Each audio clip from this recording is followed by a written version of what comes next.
Hello दोस्तों, कैसे आप लोग। उम्मीद है कि आप लोग अच्छे होंगे। एक बार फिर से हमारे YouTube channel target with Rajendra पे स्वागत है आप लोग का। चलिए, एक बहुत ही ब्रेकिंग न्यूज़ है दोस्तों।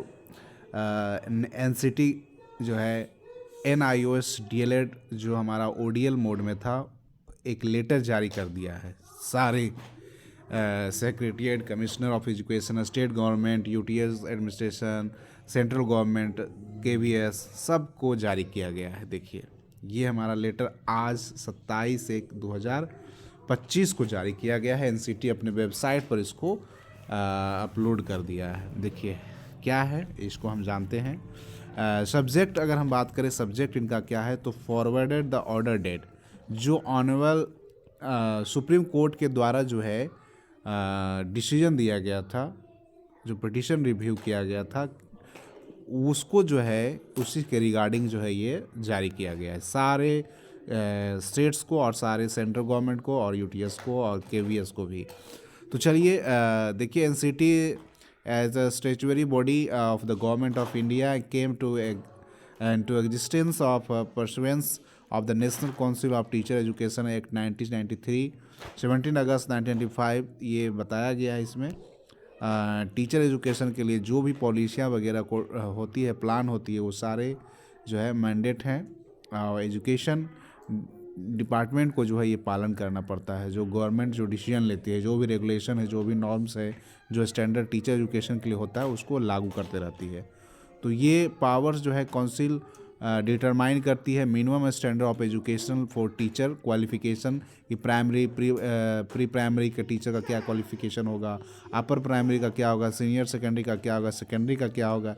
इस तरीक़ा से बनाती रहती है हमारी सेंट्रल गवर्नमेंट बॉडी जो है, अथॉरिटी इस पर बनाती रहती है। और एनसीटी जो है ये फैसला ली है, और इस तरीक़ा से फैसला ये है कि NIOS DLED वालों के लिए खुशखबरी है। और एनसीटी जो है रिव्यू ऑर्डर को अपने आधिकारिक वेबसाइट पर अपलोड कर दिया है, और अब जल्द ही आपको गजट देखने को मिल सकता है। तो इस तरीक़ा से गजट जो है आपको देखने को मिलेगा जल्द ही NIOS को लेके। देखिए यहाँ पे लिखा हुआ है, अमेंडमेंट किया गया है 18/2021 only on the ground of national council education नहीं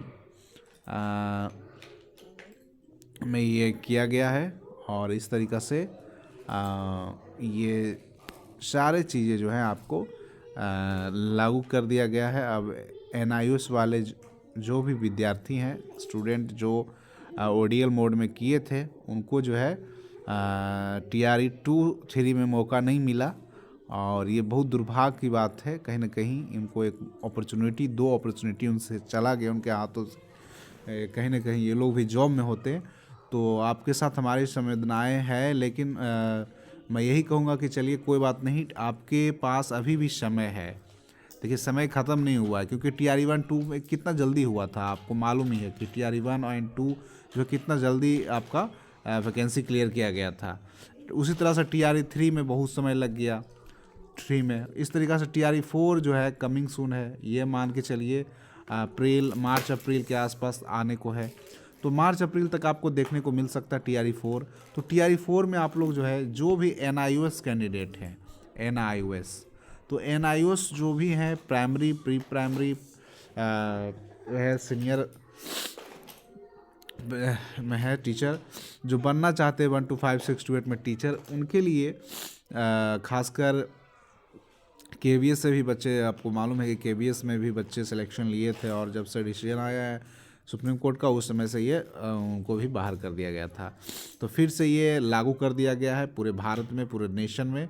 और ये ज़रूरी भी है एक तरीक़ा से, क्योंकि कहीं ना कहीं ये चीज़ें सेक्शन 12A ऑन सिटी का 1983 का प्रोवाइड्स है, इसके अंदर ये दिया गया है, और ये कंटिन्यू है, अफेक्टेड अब रहेगा कंटिन्यू।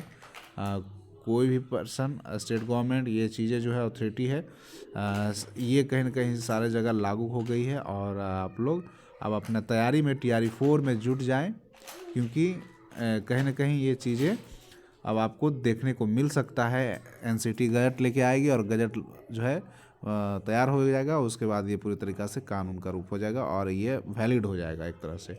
और वैलिड हो गया। तो वैलिड होने के बाद जो है, वैलिड तो हो ही गया है हालांकि, और इसके आधार पर आप लोग कहीं भी सरकारी जॉब्स आप करेंगे ही NIOS वाले कैंडिडेट, और आप किसी से कम नहीं है। रेगुलर या कोई DLED है, आपको कहता है कि आप NIOS से हैं, तो आप भी कहीं ना कहीं सुप्रीम कोर्ट के ऑर्डर को दिखा सकते हैं और वो कह सकते हैं कि मैं भी रेगुलर DLED से तो कम नहीं रखता हूँ अहर्ता, क्योंकि आप भी बराबर उनके हैं, चाहे आप ODL में किए हो या रेगुलर में किए हो।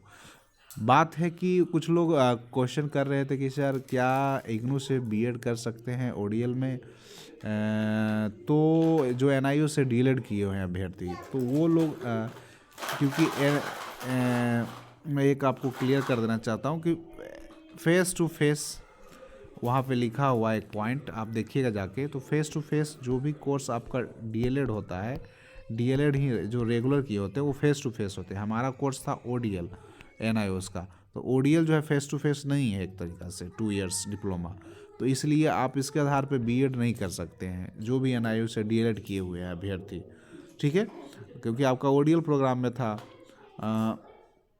इसलिए ODL वाले वैलिड नहीं होते हैं रेगुलर में इग्नू से खासकर BEd करने के लिए।